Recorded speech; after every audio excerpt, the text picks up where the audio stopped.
Hello friends, welcome to home food zone. இன்றைக்கி இந்த வீடியோவில் வெறும் பெரிய வெங்காயம் வச்சு நல்ல சூப்பரான சிம்பிளான ஒரு ரெசிபி. இது வந்து பார்த்திங்கன்னா 6 மாதம் வரைக்கும் கூட நீங்கள் ஸ்டோர் பண்ணி வச்சு சாப்பிட்லாம். இது செய்கிறதுக்கு ஒரு குக்கரை சூடு பண்ணிவிட்டு நான் வந்து 3 டேபிள் ஸ்பூன் அளவுக்கு எண்ணெய் சேர்த்துருக்கேன். இது வந்து நல்லெண்ணெய். இதில் வந்து 1/2 கிலோ அளவுக்கு பெரிய வெங்காயத்தை தோலை எடுத்துகிட்டு இந்த மாதிரி கொஞ்சம் பெரிய பெரிய பீஸாக இருக்கிற மாதிரி நீளமாக கட் பண்ணி எடுத்துக்கோங்க. ஹை ஃப்ளேமில் வச்சு ஒரு 2 நிமிஷம் மட்டும் நல்லா கைவிடாமல் வறுத்து எடுத்துக்கோங்க.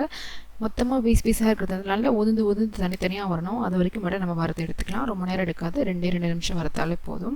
இப்போ ஓரளவு வந்து கலர் மாதிரி ஒரு 2 நிமிஷம் வறுத்ததும் இப்போ இது கூட சேர்க்கறதுக்காக 1/2 கிலோ அளவுக்கு வந்து பெரிய வெங்காயத்துக்கு 50 கிராம் அளவுக்கு புளி எடுத்துக்கோங்க. நரம்பு விதையெல்லாம் இல்லாமல் தனியாக எடுத்துகிட்டு இந்த மாதிரி பிரித்து எடுத்துக்கோங்க. இப்போ இதையும் நம்ம வெங்காயத்தோடையே சேர்த்துட்டு ஹை ஃப்ளேம்லேயே வச்சு ஒரு 2 நிமிஷம் வறுத்து எடுத்துக்கலாம். லேசாக அந்த புளி சாஃப்ட் ஆகிற வரைக்கும் வறுத்து எடுத்தாலே போதும். லேசாக கலர் மாறுற வரைக்கும் வறுத்துட்டு இப்போ இந்த குக்கரை மூடி வச்சு நம்ம வந்து ஒரு விசில் மட்டும் விட்டு எடுத்துக்கலாம். தண்ணி எதுவுமே சேர்க்க வேண்டாம். அந்த வெங்காயத்துலேருந்தே லேசாக தண்ணி பிரிஞ்சு வரும், அதுவே போதும்.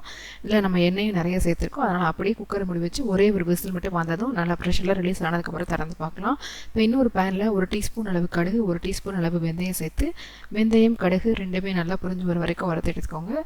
வெந்தயம் நல்லா செவந்து வரணும், கடுகு எல்லாமே நல்லா வெடித்து வரணும். அப்போ தான் உங்களுக்கு அந்த கசப்பு இருக்காது, நல்ல ஒரு ஃப்ளேவர் கொடுக்கும்.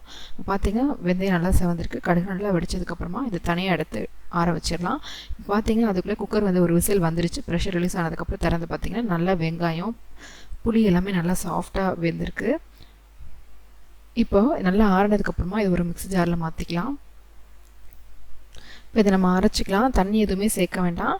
இந்த மாதிரி ரொம்ப பேஸ்ட்டாகவும் இல்லாமல் கொஞ்சம் இந்த மாதிரி கொரகொரப்பாக அரைச்சிட்டு இதில் 1 டேபிள் ஸ்பூன் அளவு உப்பு, 2 டேபிள் ஸ்பூன் அளவு மிளகாத்தூள், காரத்துக்கு ஏற்ற மாதிரி நீங்கள் அதிகமாகவும் இல்லை கம்மியாகவும் சேர்த்துக்கலாம். இப்போ இதை நம்ம அரைச்சி எடுத்துக்கலாம். இது கூட வந்து ஒரு 15 பல் பூண்டு சேர்த்துட்டு அரைச்சிக்கலாம். பூண்டு 1-2 அரைப்பட்டாலே போதும். பல்ஸில் 2-3 தடவை அரைச்சிங்கன்னா சரியாக இருக்கும். இந்த மாதிரி அரைச்சிட்டு தனியாக எடுத்து வச்சுக்கோங்க. இப்போ ஏற்கனவே நம்ம வறுத்த கடுகு வெந்தயம் ரெண்டுமே வந்து இந்த மாதிரி ஒரு உரலை போட்டு நல்லா இடிச்சுக்கோங்க. உரல் இல்லாதவங்க நீங்கள் மிக்ஸி ஜாரில் கூட நல்லா அரைச்சிக்கலாம். ரொம்ப ஃபைன் பவுடராக அரைச்சிடாமல் கொஞ்சம் கோர்ஸாக இருக்கிற மாதிரி அரைச்சி எடுத்துக்கோங்க. இப்போ இந்த பொடியை நம்ம தனியாக எடுத்து வச்சுக்கலாம். இப்போ செய்கிறதுக்காக பேனை சூடு பண்ணிவிட்டு இதில் 1 டேபிள் ஸ்பூன் அளவு நல்லெண்ணெய் விட்டுட்டு இதில் 1 டீஸ்பூன் அளவு கடுகு போட்டுக்கோங்க. கடுகு நல்லா புரிஞ்சு வந்ததும் நல்லா ஒரு கைப்பிடி அளவு ஃப்ரெஷ்ஷான கருவேப்பிலை சேர்த்து நல்லா புரிஞ்சதும் ஒரு 3-4 காஞ்ச மிளகாய் அந்த மாதிரி 1-2 உடச்சி போட்டுக்கோங்க. ஒரு 1/4 டீஸ்பூன் அளவு பெருங்காயத்தூளும் சேர்த்துட்டு இது லேசாக ஒரு தடவை கலந்து விட்டுக்கலாம்.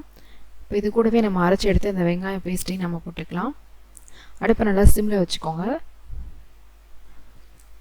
வெங்காயம் பேஸ்ட்டு சேர்த்துட்டு நல்லா கைவிடாமல் கலந்துக்கிட்டே இருங்க. ஒரு 3-4 நிமிஷம் வரைக்கும் டைம் எடுக்கும். ஏற்கனவே நம்ம வறுத்து தான் அரைச்சிருக்கோம், அதனால் ரொம்ப எண்ணெய் சேர்க்கணும்னு தேவையில்லை. முதல்ல நம்ம எண்ணெய் நிறைய சேர்த்து வறுத்ததுனால ஒரே ஒரு டேபிள் ஸ்பூன் அளவு எண்ணெய் சேர்த்து நல்லா இந்த மாதிரி வறுத்துக்கோங்க. நல்லா கலர் மாறி வரணும். சைட்லலாம் எண்ணெய் நல்லா பிரிஞ்சு வர ஆரம்பிக்கும். அது வரைக்கும் நல்லா வந்து வதக்கி எடுத்துக்கணும். இப்போ ஓரளவு லேசாக வரப்பட்டதும் இதில் நம்ம ஏற்கனவே அரைச்சி எடுத்து வச்சுக்கிட்டு அந்த வெந்தயம் கடுகு பொடியையும் போட்டு நல்லா வந்து கலந்து விட்டுக்கலாம்.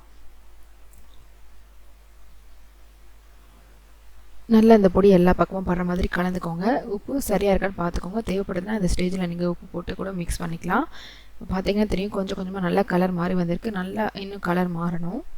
இப்போ பார்த்தீங்கன்னா நல்லா இந்த அளவுக்கு கலர் மாதிரி சைட்லலாம் நல்லா எண்ணெய் பிரிஞ்சு வரணும். இந்த அளவுக்கு நல்லா குக் ஆனதும் இப்போ நம்ம ஸ்டவ் ஆஃப் பண்ணிவிட்டு இதை இறக்கிடலாம்.